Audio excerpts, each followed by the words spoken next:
오늘도 새 하루를 주신 하나님께 오늘 찬양하며 우리 다 함께 주기도문으로 하루를 시작하겠습니다. 하늘에 계신 우리 아버지, 아버지의 이름을 거룩하게 하시며 아버지의 나라가 오게 하시며 아버지의 뜻이 하늘에서와 같이 땅에서도 이루어지게 하소서. 오늘 우리에게 일용할 양식을 주시고 우리가 우리에게 잘못한 사람을 용서하여 준 것 같이 우리 죄를 용서하여 주시고 우리를 시험에 빠지지 않게 하시고 악에서 구하소서.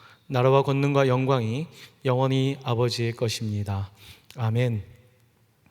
우리 다 함께 찬송가 330장 어두운 밤 시대리니 찬송 드리도록 하겠습니다. 어두운 밤 시대리니 내 직분 지켜서 찬 이슬 맺힐 때에 일찍 일어나 해 돋는 아침부터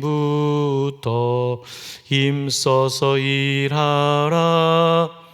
일할 수 없는 밤이 속히 오리라.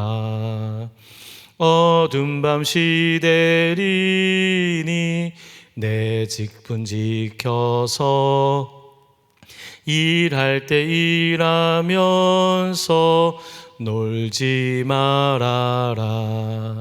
낮에는 수고하나 쉴 때도 오겠네. 일할 수 없는 밤이 속히 오리라. 어두운 밤 시대리니 내 직분 지켜서 지는 해 빗긴 볕에 힘써 일하고 그 빛이 다하여서 어둡게 되어도 할 수만 있는 대로 힘써 일하라. 아멘. 오늘 하나님께서 우리에게 주시는 말씀은 데살로니가후서 3장 6절로 15절까지의 말씀입니다. 제가 하나님의 말씀을 봉독하겠습니다. 형제들아, 우리 주 예수 그리스도의 이름으로 너희를 명하노니 게으르게 행하고 우리에게서 받은 전통대로 행하지 아니하는 모든 형제에게서 떠나라. 어떻게 우리를 본받아야 할지를 너희가 스스로 아나니 우리가 너희 가운데서 무질서하게 행하지 아니하며 누구에게서든지 음식을 값없이 먹지 않고 오직 수고하고 애써 주야로 일함은 너희 아무에게도 폐를 끼치지 아니하려 함이니 우리에게 권리가 없는 것이 아니요 오직 스스로 너희에게 본을 보여 우리를 본받게 하려 함이니라. 우리가 너희와 함께 있을 때에도 너희에게 명하기를 누구든지 일하기 싫어하거든 먹지도 말게 하라 하셨나니 우리가 들은즉 너희 가운데 게으르게 행하여 도무지 일하지 아니하고 일을 만들기만 하는 자들이 있다 하니 이런 자들에게 우리가 명하고 주 예수 그리스도 안에서 권하기를 조용히 일하여 자기 양식을 먹으라 하노라. 형제들아, 너희는 선을 행하다가 낙심하지 말라. 누가 이 편지에 한 우리 말을 순종하지 아니하거든 그 사람을 지목하여 사귀지 말고 그로 하여금 부끄럽게 하라. 그러나 원수와 같이 생각하지 말고 형제같이 권면하라. 아멘. 하나님 아버지, 하루를 선물로 받았습니다. 주님 안에서 시작하게 하시니 감사합니다. 낮에 깨어서 일하고 밤에는 또한 깨어 있어서 주님과 동행하는 삶을 살아가기를 원합니다. 찬송이 우리의 삶이 될 수 있도록 도와주시고 오늘 이 시간 데살로니가 후서를 통하여 주시는 말씀이 우리 각자에게 들리는 레마의 말씀이 되게 하여 주셔서 깨닫게 하시고 또한 말씀대로 살아가게 하여 주시옵소서. 어디 흩어져 있던지 하나님께서 기도 가운데 말씀 가운데 우리가 연결되게 하시고 동일한 은혜로 성장하는 시간 되게 하여 주시옵소서. 하나님의 은혜를 구합니다. 오늘 하루도 하나님께서 은혜 주시기를 구하며 예수님의 이름으로 기도드립니다. 아멘. 할렐루야. 오늘 본문에는 제가 어린 시절에 집에서 많이 듣던 말씀이 한 구절 있습니다. 3장 10절인데요 누구든지 일하기 싫어하거든 먹지도 말게 하라.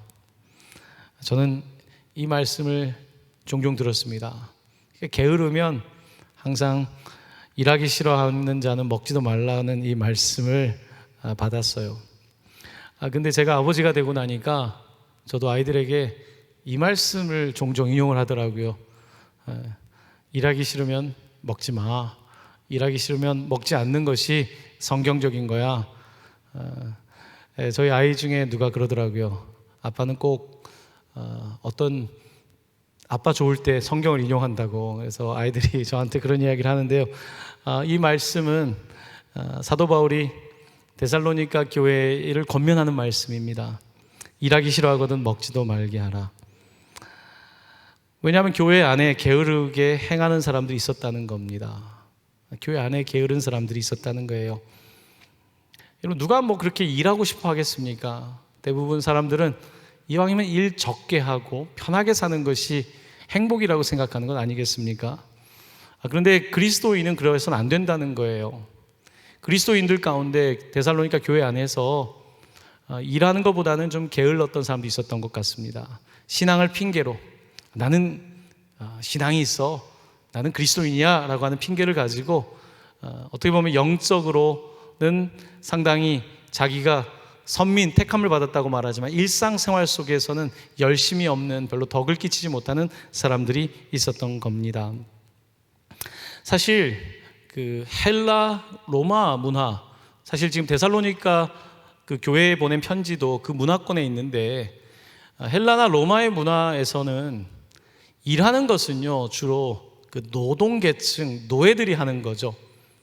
사람들은 귀족이 되어서 하찮은 일은 종들이 하고 자신들은 그저 철학하고 자기들은 그냥 편한 귀족생활 하는 것, 그게 그 당시에 좀 문화였던 것을 볼 수가 있습니다.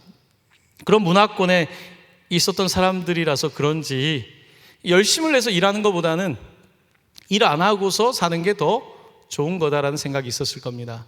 또 헬라 로마의 신들도 일하는 신들이 아니잖아요. 그냥 일하는 신들이 아니라 그냥 즐기고 어떻게 보면 굉장히 인간적인 냄새가 나는 그런 신들이 지배하고 있는 헬라 로마 시대 가운데서 사람들도 일에 대해서 별로 그렇게 적극적인 태도를 갖고 있지 않았던 것이 당시의 사실이었습니다. 여러분도 그렇지 않습니까? 현대 문화도 어떻게 보면 로마 헬라 문화랑 좀 비슷한 면이 있어요.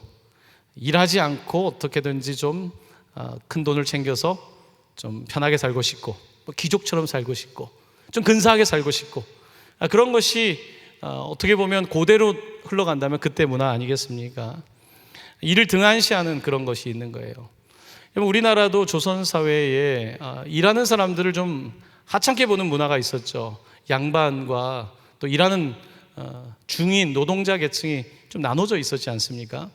그런 문화권에 있는 사람들에게는 일보다는 성공한 사람은 일을 안 하고 편하게 사는 게 성공이야 라고 하는 그런 것이 깔려 있었을 것입니다.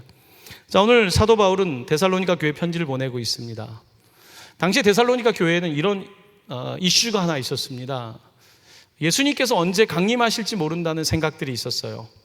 예수님이 오시면 뭐 내가 열심히 살아서 뭐 이 땅 가운데 뭐 의미 있느냐, 어떻게 보면 좀 저생상적인 어떤 신앙적인 이유를 대긴 했지만 일상생활 속에서 최선을 다하지 않는 모습들이 있었던 겁니다. 그래서 게으르게, 어떻게 보면 영적이라고 말하지만 영적인 나태함이 있었던 거죠. 그랬던 공동체에게 편지를 보내고 있습니다. 사도 바울은 이 게으름에 관하여 말하면서 반대로 일을 해야 된다고 이야기하면서 그것을 어떤 철학적으로 이야기하는 것이 아니라, 데살로 교회 성도 여러분, 저와 함께하는 사람들 함께 보십시오. 저희가 여러분께 좀 본을 보여주려고 저희들이 나태한 모습이 아니라 복음 전하면서도 열심히 사는 모습을 보여주지 않았습니까? 사도 바울은 복음만 전할 뿐만 아니라 텐트 메이킹을 했잖아요. 천막 만드는 일을 했잖아요. 사도 바울은 그들에게 자꾸 보여주는 거예요. 여러분, 복음을 전한다고 해서, 내가 주에 일한다고 해서 노동을 하찮게 여기거나 일상에서 하는 일들을 무시할 수는 없다고 그가 말하면서 우리를 본받으라고 말하고 있습니다. 자, 공동체에게 여러분들 무질서하게 행하면 안 됩니다. 예수님 오신다고 그냥 무질서하게 영적이란 이름으로 모든 것들을 그냥 다 무마시켜서는 안 됩니다. 여러분들 음식을 값없이 먹으면 안 됩니다. 수고의 대가를 얻어야 되는 겁니다 라고 말하며 사도 바울은 제가 여러분에게 폐를 안 끼치려고 노력했던 거 알고 계시죠? 제가 여러분들이 선교한다고 저를 위해서, 선교를 위하여서 저를 위해서 더 많은 제가 짐을 주지 않기 위해서 천막을 만들었는데 그런 본을 제가 보인 것입니다. 사도 바울이 이렇게 가르치고 있습니다. 제가 조금 전에 헬라와 로마 문화는 일을 조금 하찮게 여기는 문화가 있었다 그랬죠. 하지만 유대 문화는 달랐습니다. 성경은 우리에게 다르게 가르칩니다. 여러분 한번 생각을 해보십시오.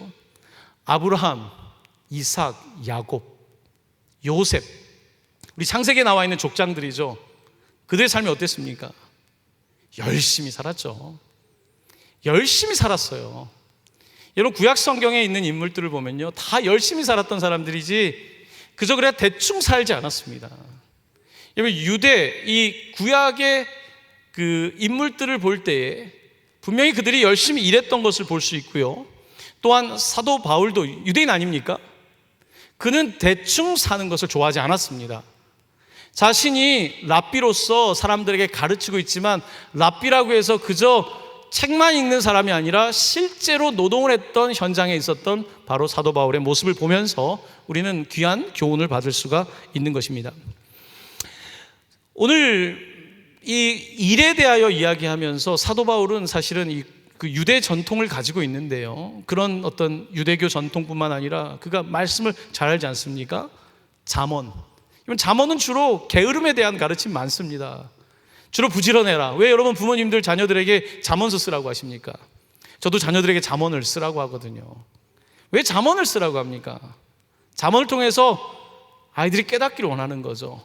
기본적인 어떤 노동에 대한, 어떤 학습에 대한 기본적인 토대를 갖기를 원하는 거 아닙니까? 사도 바울은 그 토대를 가지고 있었고 데살로니가에 있는 성도들 가운데 헬라 문화에 익숙해 있고 그저 예수님이 강림하시면 된다라고 하는 저세상적인 어떤 종교적인 색깔을 갖고 있었던 사람들에게 그렇게 하면 안 됩니다. 하나님은 무질서의 하나님이 아니라 질서의 하나님입니다. 하나님은 로마나 헬라의 신들처럼 그렇게 놀고 그냥 자기 하고 싶은 대로 하는 하나님이 아니라, 신이 아니라 하나님이 일하시는 분입니다. 하나님 일하시는 분이거든요. 하나님은 우리에게 일할 수 있게 하셨고 하루 쉼을, 안식을 통해 주신 거 아닙니까?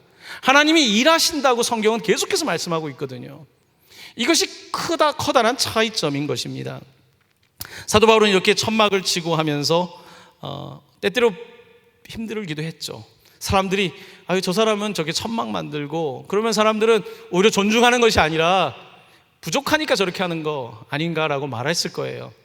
하지만 사도 바울은 자기의 삶으로 보여주고 싶었던 겁니다.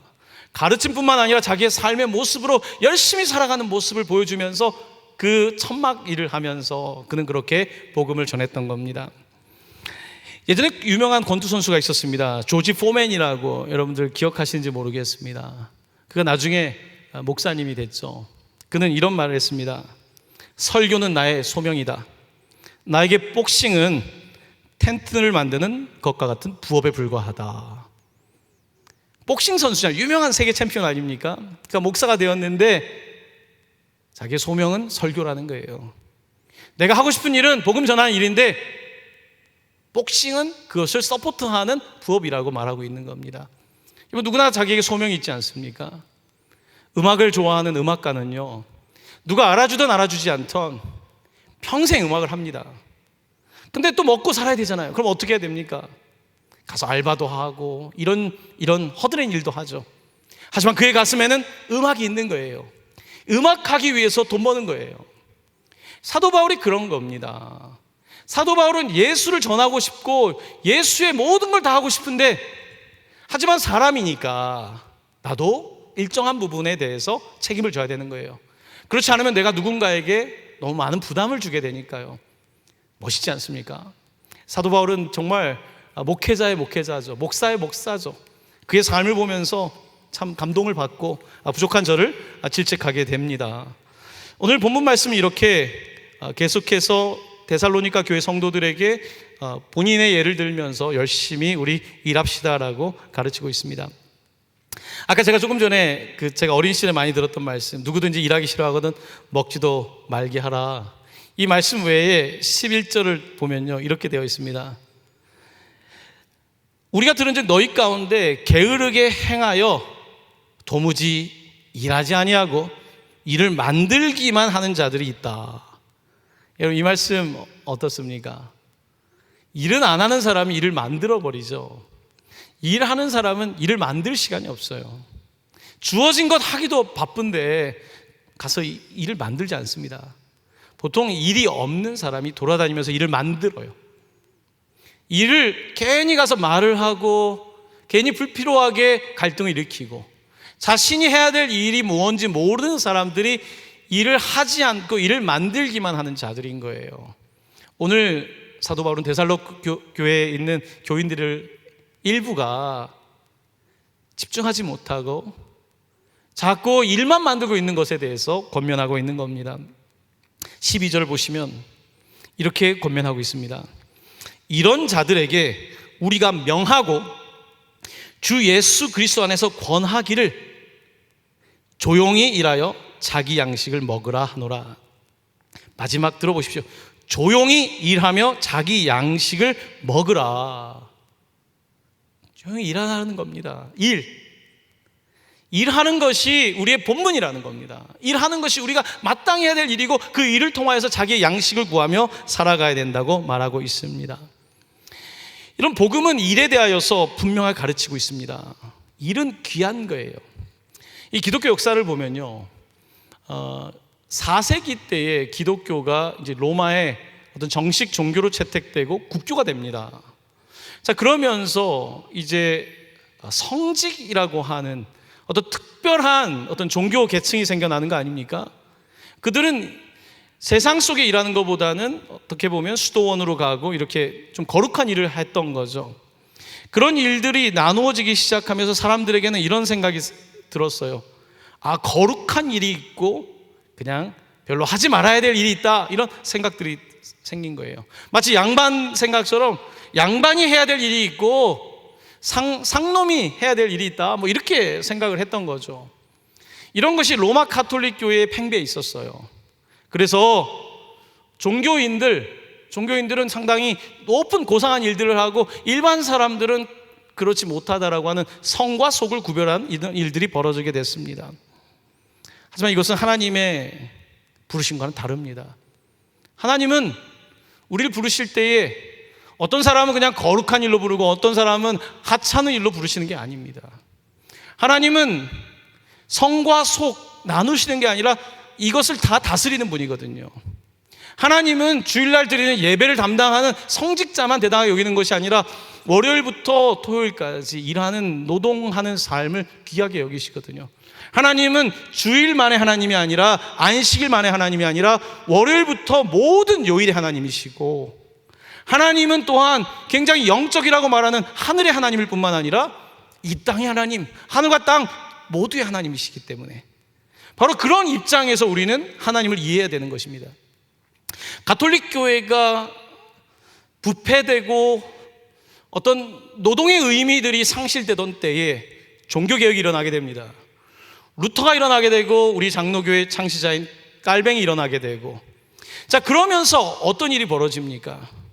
그들은 성경을 번역하고 성경을 어떤 특정 계층의 사람들이 아니라 모두의 성경으로, 하나님을 주일만의 하나님이 아니라 모든 요일의 하나님으로 다시 개혁을 시작하게 된 겁니다.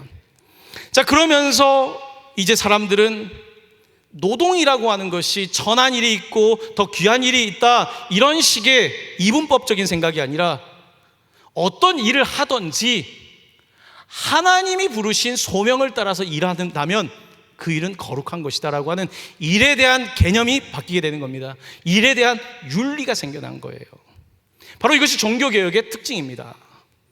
사랑하는 성도 여러분, 오늘 우리는 일을 하면 굉장히 하찮다라고 하는 이런 잘못된 이방인적인 생각을 버려야 되는 거예요. 일은 귀한 겁니다. 물론 현대의 일이라고 하는 것이 어떤 분에게는 너무나 고달파요. 우리의 죄악 때문에 그런 거죠. 노동을 하면서 기쁨을 누리기보다는 너무 힘든 우리의 삶의 자리가 사실은 많습니다. 하지만 분명한 것은 하나님께서 우리를 일터로 부르시고 있다는 겁니다. 그것이 어떠한 일이든 상관없이 말입니다. 참 놀라운 것은요, 이렇게 종교개혁이 일어나게 되고 개신교가 이렇게 활발하게 유럽에 퍼져나가기 시작하면서 놀라운 일이 벌어집니다.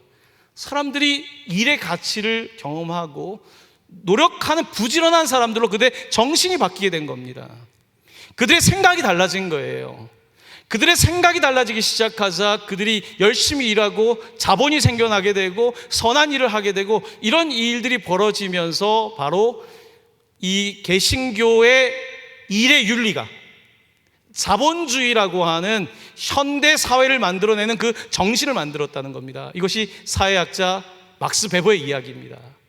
바로 개신교의 윤리, 성경의 윤리, 일하시는 하나님의 그 윤리가 그런 우리를 이끌고 있는 힘이 열심히 하게 하고 열심히 살게 만들고 그런 결과로 사람들은 더 역사를 발전시키는 이런 자본주의가 생겨났다는 것을 말하고 있는 거예요. 이것은 너무 세월이 지났지만 여전히 많은 사람들에게 역사를 이해하는 아주 중요한 하나의 텍스트로서 쓰여진 것을 볼 수 있습니다. 참 세상은 보이는 게 다가 아닙니다. 보이지 않는 것이 보이는 것을 만드는 겁니다. 정신이 그 물질을 만드는 거예요. 물질이 우리를 만드는 것이 아니라 정신이. 하나님께서 말씀으로 세상을 만드신 것처럼 우리의 정신이, 우리가 하는 믿음의 말이 세상을 만드는 거거든요. 바로 복음이 들어가고 종교개혁이 일어나고 사람들의 마음이 변화되고 정신이 달라지기 시작하니까 게을렀던 사람 혹은 삶의 목적을 잃어버렸던 사람들이 삶의 목적과 의미를 발견하게 되고 그러면서 열심히 살게 되었던 거예요. 열심히 하다 보니까 발전을 하게 된 거죠. 그래서 유럽 사회가 뒤집어지게 된 겁니다. 특별히 개신교회가 들어가 있는 이 유럽의 북부 지역은 독일을 비롯한 영국과 이와 같은 지역들은요 산업혁명이 일어나고 놀라운 발전을 하게 됩니다. 여러분 전 세계를 보십시오. 특별히 기독교에서도 개신교가 들어간 나라들을 보십시오. 미국의 개신교를 보십시오. 얼마나 그들이 열심히 했습니까? 열심히 한 결과로 미국이라는 사회가 태동하게 된 겁니다. 여러분 한국이 오늘 어떻게 태동하게 되었을까요? 물론 여러 가지 주장을 할 수 있지만 분명히 우리가 부정할 수 없는 것은 이 땅에 복음이 들어오게 되고 특별히 개신교가 가르치고 있는 이 일에 대한 부지런함과 분명 하나님도 일하신다라고 하는 이와 같은 분명한 윤리가 우리를 부지런하게 만들고 정직하게 만들고 최선을 다하게 만들고 뿐만 아니라 그것들을 세상과 나눌 수 있는 그런 관용까지 만들어가고 있는 겁니다. 이건 놀라운 이야기입니다. 사랑하는 성도 여러분, 오늘 사도 바울은 그런 입장에서 성도들에게 편지를 보내고 있는 거예요. 여러분 하나님 믿는다는 것이 뭡니까? 하나님 믿는다는 것은 하나님 잘 믿고 그냥 저기에 있는 로마 그리스신들처럼 그냥 편하게 사는 거라고 생각하십니까? 하나님 잘 믿는 게 그냥 귀족이 돼가지고 노예들 거느리고 그게 잘 사는 겁니까? 그게 아닙니다. 하나님께서는 여러분들이 일하기를 원하세요. 하나님 나라를 위하여 일하기를 원하시는데 하나님 나라의 일이라고 하면서 그냥 복음만 전할 게 아니라 여러분들이 조용히 일해서 여러분이 스스로 먹을 것을 구해야 됩니다. 저 바울도 그렇게 살고 있지 않습니까? 우리 그렇게 사는 것이 하나님께서 주신 삶의 방향이니까 여러분들 오해하지 마십시오. 예수님 언제 온다고 강림하신다고 하면서 이 땅의 일들을 놓으면 하늘만 바라보고 사는 것은 그 건강한 신앙 아닙니다. 건강한 신앙 아니거든요. 사도 바울은 이렇게 데살로니가 교회를 권면하고 있는 것입니다. 오늘 13절은 자 이렇게 우리가 열심히 살잖아요. 사도 바울도 그렇고 성도들 열심히 사는데 13절 보면 저는 이 말씀에서 위로를 받았습니다. 형제들아 너희 선을 행하다가 낙심하지 말라. 형제들아 너희는 선을 행하다가 낙심하지 말라. 여러분 열심히 살다가 보면 낙심이 되잖아요. 이렇게 열심히 살면 뭐하나라는 생각이 들 때가 있잖아요. 내가 이렇게 애쓰면 뭐하나, 누가 알아주나, 이런 생각 들잖아요. 낙심이 된단 말이에요. 아니, 저 사람들도 저렇게 살면서도 나보다 더 잘 사는 것 같은데, 저렇게 편법을 하고 더 잘 사는 것 같은데, 내가 하나님 믿고 이렇게 산들 누가 알아줘? 사람들이 오히려 나를 더 무시하고 깔보는 것 같은데. 하지만 사도 바울은 바로 예수 그리스도가 우리 왜 그렇게 사셨습니다. 우리는 그런 예수님을 믿는 사람들입니다. 그러므로 사도 바울은 복음을 전할 뿐만 아니라 한 손에는 복음을 들고 있지만 또 한 손에는 천막 짓는 일을 하면서 복음을 전하며 살았습니다. 그것이 그리스도인의 삶이죠. 하지만 사도 바울은 행복했습니다. 왜냐하면 내가 하고 싶은 걸 하니까요. 여러분, 세상에 많은 사람들은 하고 싶은 일을 못하며 살잖아요. 하고 싶은 일. 여러분, 우리는 이렇게 생각해요. 내가 공부를 더 잘했으면 하고 싶은 일을 했을 텐데, 과연 그럴까요? 내가 그 직장에 갔으면 내가 하고 싶은 일을 다 할까요? 내가 조금 더 좋은 가정에 태어났으면 하고 싶은 일을 다 할 텐데, 정말 그럴까요? 내가 조금 더 부유한 환경에 태어났다면 하고 싶은 일 정말 다 했을까요? 물론 확률적으로 더 높을 수 있을 수는 있겠습니다만은, 분명한 것은요, 우리가 하고 싶은 일을 다 한다는 의미가 더 중요한 게 아니라 하나님의 일을 하는 게 더 중요합니다. 소명이 중요한 거예요. 내가 하나님이신 소명을 따라 살 때 사람이 행복한 겁니다. 음악하는 사람은 음악을 하면서 행복한 거예요. 그림을 그리는 사람은 아무도 안 알아줘도 자기의 그림을 그리면서요. 어떤 사람은 아주 작은 일이지만 가서 작은 봉사를 하면서 다른 사람을 씻겨주고, 다른 사람은 관심도 갖고 있지 않은 그 작은 일을 할 때의 기쁨을 느끼는 게 있는 거예요. 그래서 하나님이 주신 소명, 콜링이에요. 목사로 산다는 것, 이것도 행복하지 않으면 못하는 거예요. 평생 일이 좋아야 되는 거예요. 기뻐야 되는 거예요. 하지만 그 일을 하다 보면 낙심될 때가 있습니다. 하지만 여러분, 선을 행하다 낙심하지 마시길 바랍니다.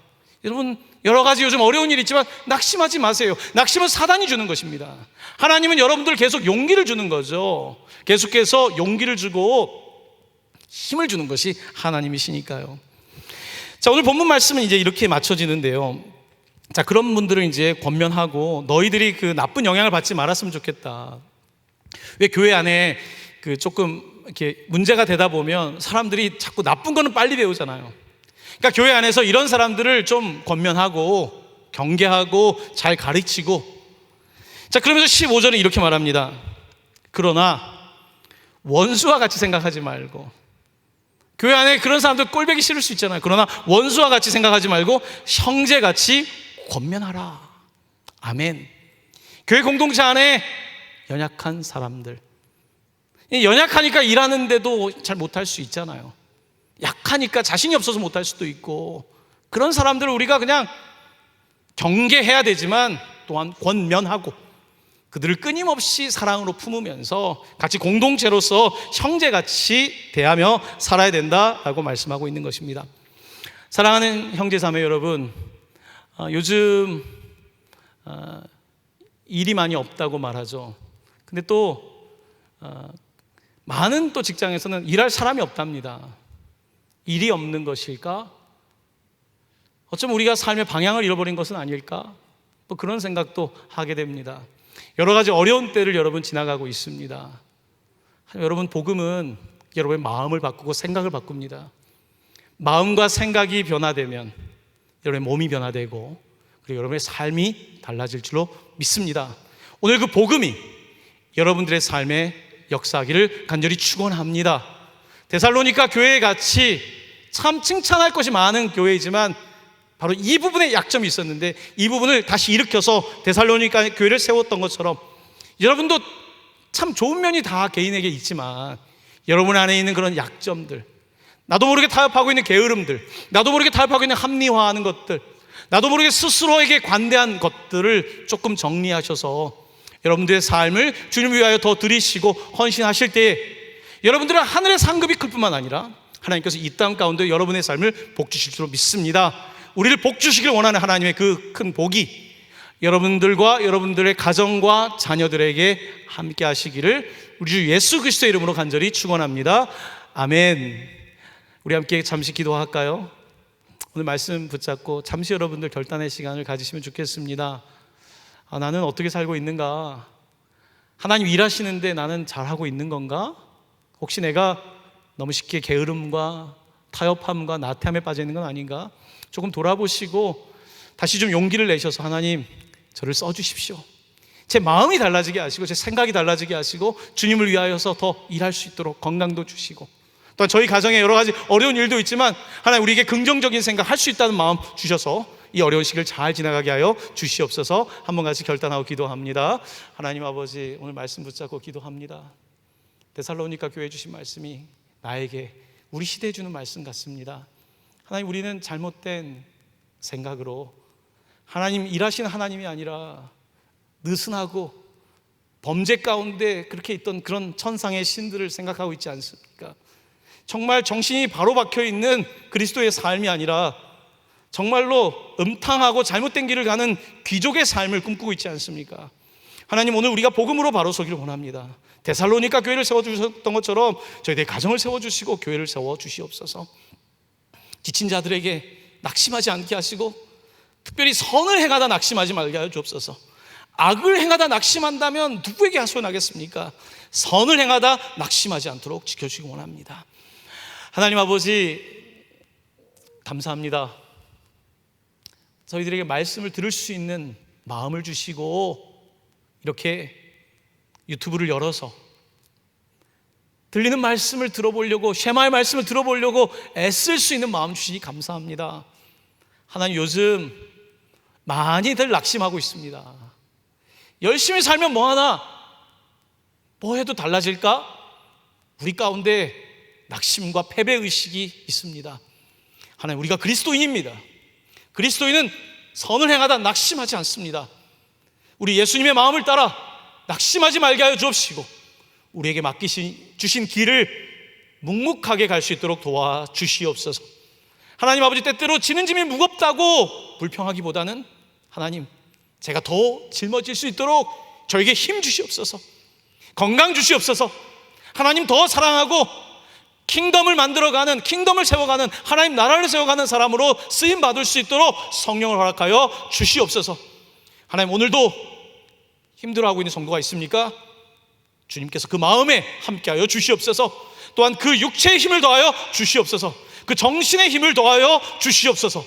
그래서 일하게 하여 주시고 열매를 따게 하시고 또 하나님께 드릴 수 있게 하여 주시고 세상에 선한 일을 행하며 살아갈 수 있도록 축복하여 주시옵소서. 우리 부천동광교회가 하나님을 따라 일하는 교회가 되게 하여 주옵시고 어렵지만 하나님 선교의 짐을 지고 하나님의 나라를 만들어가는 그런 교회로 쓰임받게 하여 주시옵소서.